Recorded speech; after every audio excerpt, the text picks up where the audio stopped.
بالله من الشيطان الرجيم بسم الله الرحمن الرحيم قال الله تبارك وتعالى في القرآن المجيد والفرقان الحميد الرحمن الرحيم مالك يوم الدين وقال الله تبارك وتعالى في مقام آخر إن الله وملائكته يصلون على النبي يا أيها الذين آمنوا صلوا عليه وسلموا تسليما الصلاة والسلام عليك يا رسول الله وعلى آلك وأصحابك يا حبيب الله الصلاة والسلام عليك يا نبي الله وعلى آلك وأصحابك يا نور الله مولاي صل وسلم دائما أبدا على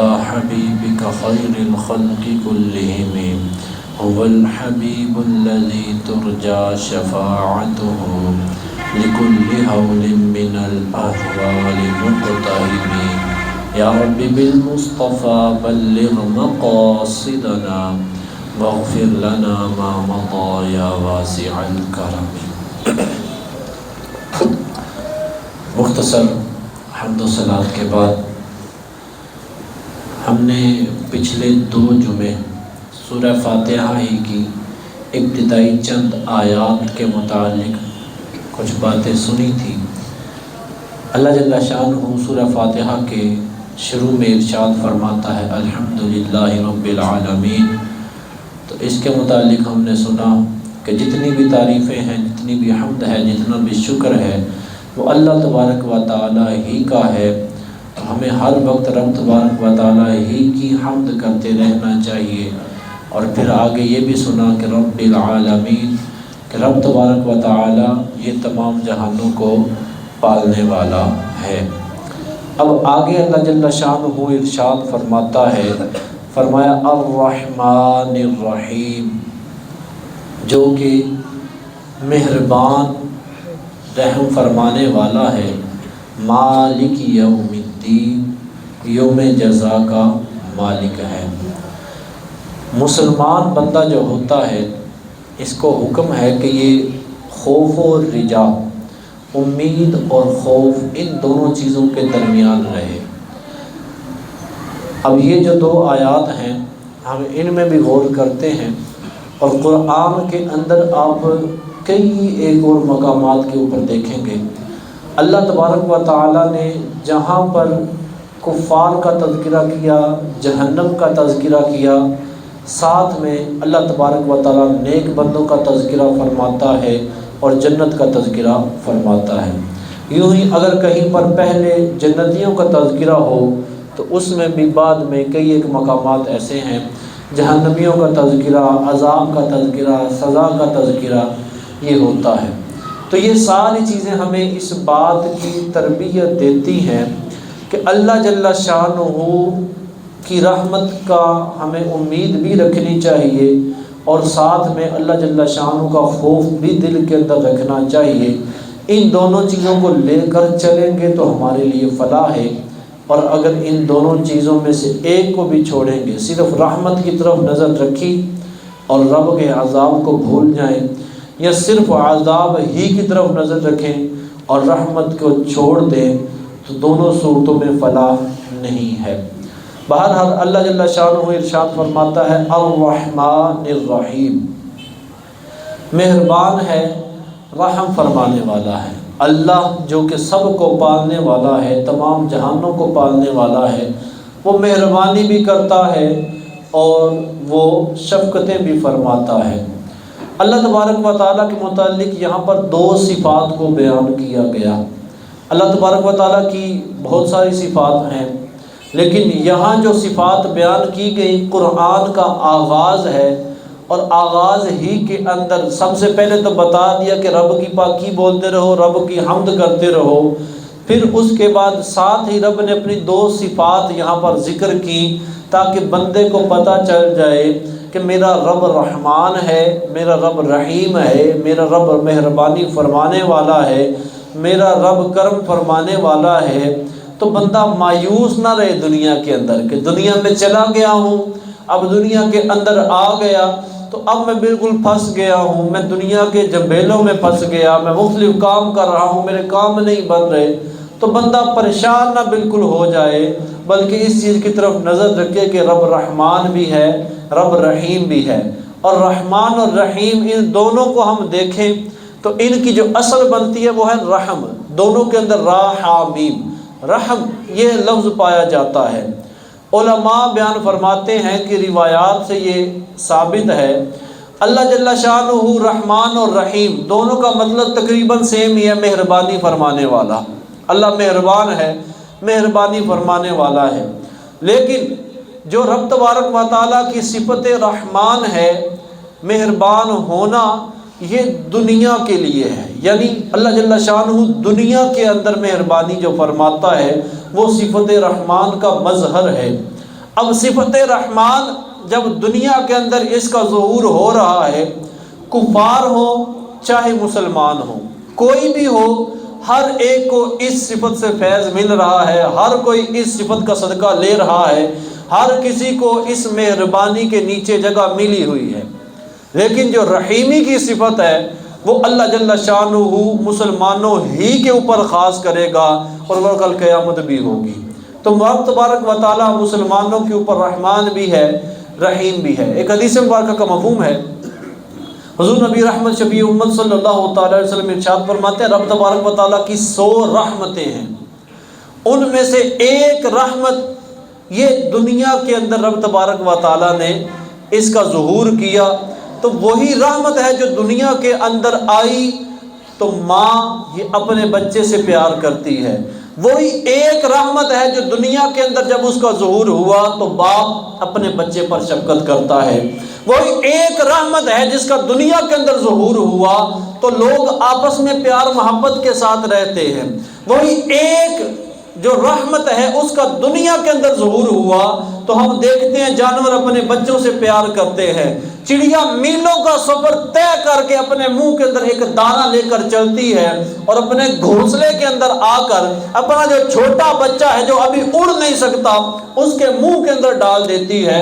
وہ کون سی چیز ہے جس نے اس چڑیا کو ابھارا اس بات پر ایک دانہ منہ میں لے میلوں کا سفر، کئی کلومیٹر کا سفر طے کر کے جا کے بچے کے منہ میں داخل کر دے؟ یہ وہی ایک جو رحمت دنیا کے اندر جس کا ظہور ہوا، اسی رحمت کی وجہ سے وہ چڑیا اتنا لمبا سفر کرتی ہے۔ ہم دیکھتے ہیں دنیا کے اندر انسان بھی رہتے ہیں، جانور بھی رہتے ہیں، چرند بھی ہیں، پرند بھی ہیں، درند بھی ہیں، ہر چیز موجود ہے۔ ہمارے یہاں پر جو سب سے خطرناک جانور سمجھا جاتا ہے، اور جانور کیونکہ عمومی طور پر جنگلات کے اندر ہوتے ہیں جو خطرناک ہیں، ان میں سے شیر کو سمجھا جاتا ہے۔ شیر ایسا جانور ہے جو چیر پھاڑ کر کے رکھ دیتا ہے، جو بھی چیز اس کے سامنے آ جائے اس کا کام ہے اس کو کھا جانا، اس کا کام ہے اس کو مار دینا، بسا اوقات کھانا نہیں بھی ہے پھر بھی اپنی عادت پورا کرنے کے لیے شکار کر دے گا۔ لیکن اتنا خطرناک جانور ہونے کے باوجود ہم شیر کو بھی دیکھیں گے اپنے بچوں کے ساتھ وہ پیار کر رہا ہوگا۔ یہ پیار کی صفت کہاں سے آئی؟ یہ پیار اس کے دل کے اندر کہاں سے آیا؟ اس کو تو لوگ ظالم کہتے ہوں گے، اس کو تو لوگ درندہ کہتے ہیں، وہ تو ایسی چیز ہے جو بندہ اس کے پاس سے گزر جائے اس کو مار دیتا ہے، لیکن اس کے باوجود شیر اپنی اولاد سے محبت کر رہا ہے۔ یہ محبت دل کے اندر کہاں سے آئی شیر کے؟ یہ وہی محبت ہے جو رب تبارک و تعالیٰ نے ایک رحمت یہ دنیا کی طرف بھیجی ہوئی ہے، تو وہ رحمت بندے کے اوپر جب آتی ہے، وہ رحمت جب جانور کے اوپر آتی ہے تو اس کے دل کے اندر یہ پیار، یہ محبت، یہ الفت اٹھ جاتی ہے، اس کے دل کے اندر یہ چیزیں آ جاتی ہیں اور ان کا اظہار ہونا شروع ہو جاتا ہے۔ تو یہ ایک رحمت ہے، اور حضور نے فرمایا کہ رب تبارک و تعالیٰ کی 100 رحمتیں ہیں، ان میں سے ایک محبت دنیا کے اندر جب یہ آئی تو ہم دیکھتے ہیں اس ایک محبت کی وجہ سے ماں کو اپنے بچے سے اتنا پیار ہوتا ہے، بچے کو کوئی تکلیف ہو جائے ماں ساری رات سوتی نہیں ہے، بچہ بیمار ہو جائے باپ بچے کو ساتھ لے کر ساری رات ہسپتالوں کے چکر لگاتا ہے، کہیں کوئی ہسپتال کھلا مل جائے میں اپنے بچے کا علاج کروا لوں۔ ماں باپ اپنے بچے کی حاجات کو پورا کرنے کے لیے در در کی ٹھوکریں کھا رہے ہوتے ہیں۔ یہی ایک رحمت کا تقاضا ہے، یہی ایک رحمت کا مظہر ہے کہ باپ اپنے بچے کی حاجتوں کو خواہشوں کو پورا کرنے کے لیے سارا دن باہر نکل کے مزدوری کر رہا ہوتا ہے، سارا دن گھر سے نکل جاتا ہے، بچے کے پاس نہیں ہوتا، بیوی کے پاس نہیں ہوتا، اپنی ماں باپ کے پاس نہیں ہوتا، لیکن نکلا کیوں ہے؟ روزی روٹی پوری کر لوں، اپنے بچے کی جو حاجت ہے اس کو پورا کر لوں، بچے نے جو ڈیمانڈ کی ہے جو خواہش کی ہے اس کو پورا کر دوں، اور اس کے لیے سارا دن باہر نکال دیتا ہے۔ یہ کون سی چیز ہے جس نے باپ کو باہر نکال دیا؟ یہ وہی ایک رحمت ہے۔ تو ایک رحمت کی وجہ سے جب دنیا کے اندر آئی تو اب ہمارے دل کے اندر اپنی اولاد کی، رشتہ داروں کی، دوسرے لوگوں کی محبت آ گئی، اور ایسی محبت آتی ہے کہ ہمارے بچے کو کوئی ہاتھ لگا کے کہیں جائے تو صحیح، بندہ چھوڑتا نہیں ہے اس کو۔ جو ماں باپ ہوتے ہیں وہ توڑ گھر تک چلے جاتے ہیں کہ ہاں جی آپ کے لڑکے نے ہمارے لڑکے کو مارا ہے، آپ کے لڑکے نے ہمارے لڑکے کو زخمی کر دیا ہے، اس کا سر پھاڑ دیا ہے، اس کی ٹانگ توڑ دی ہے، اس کے ساتھ لڑائی کی ہے۔ یہ ایک رحمت، اس کا مظہر یہ ہے کہ دل کے اندر اتنی الفت آ جاتی ہے، ہم اپنے بچے کو کوئی تکلیف اس کے اوپر آئے وہ برداشت نہیں کرتے۔ حضور علیہ السلام ارشاد فرماتے ہیں یہ 100 رحمت رب کی ایک رحمت رب نے دنیا کے اندر بھیجی ہوئی ہے، کل جب قیامت آئے گی رب تبارک و تعالی 100 کی 100 کو پورا کر دے گا، 100 رحمتیں پوری ہو جائیں گی اور بندوں کے اوپر رحم ہو رہا ہوگا۔ تو کیا اس وقت نظارے ہوں گے؟ اگرچہ قیامت کی سختیوں کا انکار نہیں ہے، قیامت کے اندر بڑی سختیاں ہوں گی، بڑے عذابات، بڑی آگے آزمائشیں ہیں، لیکن میرا رب رحمان بھی تو ہے، میرا رب رحیم بھی تو ہے، میرا رب غفار بھی تو ہے، میرا رب بخشنے والا بھی تو ہے، میرا رب رحمتیں کرنے والا بھی تو ہے، میرا رب مہربانیاں کرنے والا بھی تو ہے، میرا رب بخشنے والا بھی تو ہے، میرا رب عزتیں رکھنے والا بھی تو ہے، میرا رب ہمارے عیبوں کو چھپانے والا بھی تو ہے۔ تو کل قیامت کے دن رب ہمارے عیبوں کو چھپا بھی سکتا ہے، رب کے لیے کوئی چیز مشکل تو نہیں ہے۔ تو رب تبارک و تعالیٰ 100 رحمتوں کو پورا فرما دے گا، اور رحمتیں ملیں گی کسے؟ اس کے متعلق قرآن مجید ہی کے اندر ایک مقام پر آتا ہے ان رحمت اللہ قریب من المحسنین، میری رحمتیں یہ نیک لوگوں کے قریب ہوتی ہیں۔ اگر چاہتے ہو میری رحمتوں کا حصہ مل جائے نیک بن جاؤ، نیکیاں کرنا شروع کر دو۔ اچھا ہم انسان ہیں، بتقاضۂ بشریت بڑے گناہ ہو جاتے ہیں، بس اوقات ہم توبہ کرتے ہیں، کوئی گناہ کر لیا، گناہ کے بعد محسوس ہوتا ہے کہ یار نہیں صحیح نہیں کیا، بندہ توبہ کر لیتا ہے، بس اوقات لوگوں کے سامنے، بس اوقات اکیلے میں بیٹھ کر دل میں ایک بڑا برا سا محسوس ہوتا ہے کہ نہیں یار یہ کام نہیں کرنا چاہیے تھا، اچھا نہیں کیا، بندہ رب کی بارگاہ میں توبہ کرتا ہے، پھر غلطی ہو جاتی ہے، پھر توبہ کرتا ہے، پھر غلطی، اچھا کئی کاموں سے توبہ کرتا ہے، کئی کاموں سے توبہ نہیں کرتا، زندگی چل رہی ہوتی ہے، لیکن بندہ اپنے آپ کو دیکھ لے، میں نے اپنے آپ کو بچا کے رکھنا ہے، اپنے آپ کو نیک بنانے کی کوشش کرے۔ اب اگر اس کے باوجود کچھ ہو گیا، میں یہ نہیں کہتا کہ کر لینا چاہیے گناہ، لیکن ہو گیا تو رب معاف فرمانے والا ہے نا، رب کی بارگاہ میں آ جاؤ، مسجد میں آ جانا۔ ہم نے آنا ہے تو ایسا تو نہیں کہ صرف اور صرف نماز ہی کے لیے آنا ہے، نماز بھی پڑھے، بندہ سائڈ پہ کسی کونے میں بیٹھ جائے، سارے چلے گئے جانے دو، بندہ اکیلا بیٹھ دے، رب کی بارگاہ میں عرض شروع کر دے، گریہ ازاری شروع کر دے، رب سے مانگنا شروع کر دے۔ کیا سمجھتے ہیں جو رب گناہ کرنے کے باوجود عطا فرما رہا ہے، اگر ہم اس سے توبہ کریں، معافی مانگے تو وہ عطا نہیں فرمائے گا؟ وہ رب عطا فرمانے والا ہے، وہ اتنا دیتا ہے جس کا کوئی شمار ہی نہیں ہے، اتنی نعمتیں تو ہمیں بغیر مانگے مل گئی۔ سورہ رحمان کے اندر ہے نا فَبِأَيِّ آلَاءِ رَبِّكُمَا تُكَذِّبَانِ، رب کی کون سی نعمت کو جھٹلاؤ گے؟ مجھے یہ بتائیں، ہم پیدا ہوئے تو کیا ہم رب سے ڈیمانڈ کر کے آئے تھے مولا 2 پاؤں دینا، 2 ہاتھ دینا، 1 ناک دینا، 1 منہ دینا، اس کے اندر دانت دینا، زبان دینا، آنکھیں دینا، پلکیں دینا، پاؤں کی انگلیاں دینا؟ کسی چیز کی ڈیمانڈ کی تھی؟ کسی چیز کی نہیں کی تھی، لیکن میرا رب جانتا ہے میں نے اپنے بندے کو دنیا کے اندر بھیجنا ہے، اس کو کس چیز کی حاجت ہے؟ یہ کیا کیا چیز اس کے پاس ہو تو یہ دنیا کے اندر چل پھر سکے گا، کھا پی سکے گا، دنیا کی زندگی کو گزار سکے گا، دنیا کے اندر اس کا رہن سہن درست ہوگا۔ رب نے اتنی نعمتیں تو ایسی دے دی ہیں جو ہم نے مانگی نہیں ہیں، بغیر مانگے جو رب اتنی دے رہا ہے کہ جن کو ہم گن نہیں سکتے۔ تو اگر کوئی چیز ہم رب سے مانگے اور سچے دل سے توبہ کر کے مانگے تو کیا رب نہیں دے گا؟ رب عطا فرمانے والا ہے، رب دینے والا ہے، لیکن یہ ہے نا کہ دل سچا کر کے، ستھرا کر کے ہم یہ سارا کچھ کریں۔ بس اوقات ہم گناہ سے توبہ بھی کر رہے ہوتے ہیں، لیکن جو بس اوقات جب میرے جیسے بندے ہیں نا، میں بھی ایسا ہی ہوں، تو کیا کرتے ہیں، گناہ سے توبہ کرتے ہیں نا تو ذہن میں یہ چیز بیٹھی ہوتی ہے پہلے یار پھر کرنا ہے۔ اگر یہ ذہن ہے نا، توبہ کون سی ہے؟ کس کو دا لگا رہے ہیں؟ میں اللہ کو دا لگا رہا ہوں یا اپنے آپ کو لگا رہا ہوں؟ رب کے سامنے تو ہر چیز واضح ہے نا۔ پچھلے بیان میں عرض کیا نا، رب تبارک و تعالیٰ تو پتھر، اس کے اندر پتھر، اس کے اندر پتھر، اس پتھر کے اندر کیڑا، اس کیڑے کے منہ کے اندر بھی رب تبارک و تعالیٰ دانہ عطا فرما دیتا ہے، اس کو بھی رزق عطا فرما دیتا ہے۔ رب کے سامنے تو یہ ساری چیزیں عیاں ہیں۔ تو میں توبہ کر رہا ہوں، یہ سچی توبہ ہے کہ نہیں؟ میں دل سے توبہ کر رہا ہوں یا زبان سے کر رہا ہوں؟ دنیا داروں کو ہم جھوٹ لگا سکتے ہیں، جھوٹ بول سکتے ہیں، ان کو جیسے ہم اپنے الفاظ میں کیا چونا لگا سکتے ہیں، فراڈ لگا سکتے ہیں، ہیلے بہانے کر کے، زبان کی تیزی کے ذریعے سے اپنی دلیل کو پختہ کر کے، پائیدار کر کے ہم بچ سکتے ہیں۔ رب کی بارگاہ میں تو ایسا نہیں ہے، رب تو ہر چیز کو جانتا ہے۔ کل قیامت کا جب دن ہوگا اس وقت تو ہر چیز ہماری خاموش، زبان کو تو خاموش کر دیا جائے گا نا، ہمارے اعضاء بولیں گے، وہاں پر کون سا فراڈ ہم لگا سکیں گے؟ تو اللہ جل شانہ یہ ہر چیز کو جانتا ہے۔ جب توبہ کرنی ہے، اگر گناہ ہو گیا تو پھر سچے دل سے بندہ توبہ کرے، مولا غلطی ہو گئی، اب نہیں کروں گا۔ رب تبارک و تعالیٰ توبہ قبول فرماتا ہے۔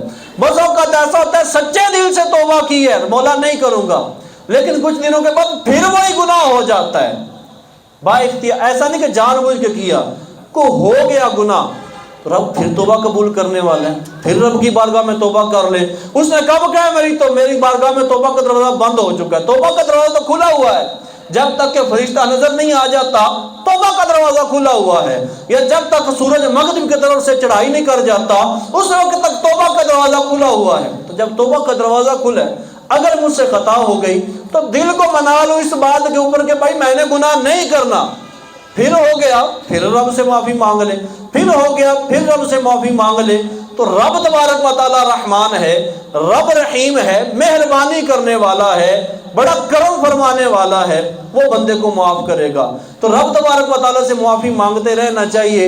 ایک حدیث مبارکہ کا مفہوم ہے، مسلم شریف کی حدیث ہے، کتاب الایمان کے اندر یہ حدیث مبارکہ موجود ہے کہ آخری بندہ جو جنت کے اندر جائے گا۔ اچھا، اس میں بھی کئی ایک حدیث ملتی ہیں، تو ایک آدھ تو میں پہلے بھی یہاں پر بیان کر چکا ہوں۔ بس اوقات یہ ذہن میں آتا ہے یار آخری بندہ کا نام لے کر کئی حدیث، کبھی کسی کا واقعہ تھا کبھی کسی کا، تو آخری سے مراد یوں بھی سمجھ لیں آپ کہ آخریوں میں سے جو چند ہوتے ہیں نا ان کو بھی کہہ دیا جاتا ہے کہ یہ آخری ہے، یہ آخری ہے۔